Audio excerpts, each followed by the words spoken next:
अपना ऐसा मत करो मेरी बेटी के साथ। बेटी बेशर्म और माँ बेकार।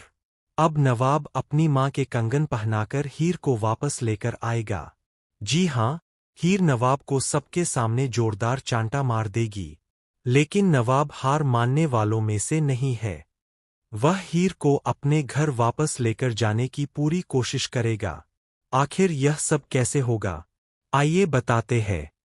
एक तरफ दादी ने फैसला कर लिया है कि वह इन दोनों का तलाक करवाकर ही रहेंगी। दूसरी तरफ जब बंदूक तान दी जाती है तो उसके बाद नवाब साइन करने के लिए तैयार हो जाता है। वह कहता है, हाँ, मैं साइन करने के लिए तैयार हूं, और फिर तलाक के कागजों पर साइन कर देता है। लेकिन दादी यही नहीं रुकतीं। वह कहती है, तुम्हें क्या लगता है मैं यही रुक जाऊंगी? ऐसा नहीं होगा।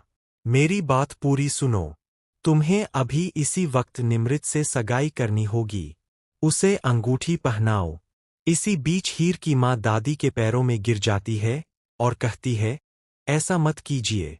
मेरी बेटी का घर मत तोड़िए। लेकिन दादी नहीं मानतीं। वह हीर और उसकी माँ दोनों की बेइज्जती करते हुए कहती है, बेटी बेशर्म और माँ बेकार। हीर की माँ हाथ जोड़कर कहती है, हम आपका कोई विरोध नहीं करेंगे, लेकिन दादी खानदान की दुहाई देते हुए उन्हें धक्का दे देती है। उसी समय हीर अपनी माँ को संभालती है और कहती है, बस माँ, अब आपको इन लोगों के सामने झुकने की कोई जरूरत नहीं है। और दिलेर बरार, तुम तो मेरी माँ के नाखून के बराबर भी नहीं हो। इसके बाद हीर खुद कहती है, नवाब, निमृत को अंगूठी पहनाओ। फिर हीर खुद ही नवाब और निमृत को एक दूसरे को अंगूठी पहनवा देती है। इसके बाद हीर वहां से जाने लगती है। नवाब उसे रोकने की कोशिश करता है, लेकिन हीर साफ कह देती है, मेरे लिए नवाब बरार अब कोई मायने नहीं रखता। वह मेरे लिए एक अनजान इंसान है।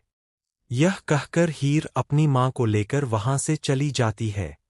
दूसरी तरफ घर पहुंचकर नवाब गुस्से में तांडव मचा देता है। वहीं निमृत के माता पिता नवाब पर भड़क जाते हैं और कहते हैं, क्या यह कोई मजाक है? पहले हमारी बेटी को अंगूठी पहनाई और अब कह रहे हो कि कोई रिश्ता नहीं है। हमारे यहाँ इस तरह का मजाक नहीं किया जाता, और अगर कोई करता है तो उसे बख्शा नहीं जाता। तभी गुलाब सामने आती है और दादी से कहती है, अपने मेहमानों को समझाइए। इसके बाद गुलाब अपने कंगन उतारकर नवाब को देती है और कहती है, जाओ, हीर को वापस लेकर आओ। यहाँ का सब कुछ हम संभाल लेंगे। नवाब तुरंत हीर को वापस लाने निकल पड़ता है। आगे आपको देखने को मिलेगा कि हीर नवाब को एक जोरदार चांटा मार देती है।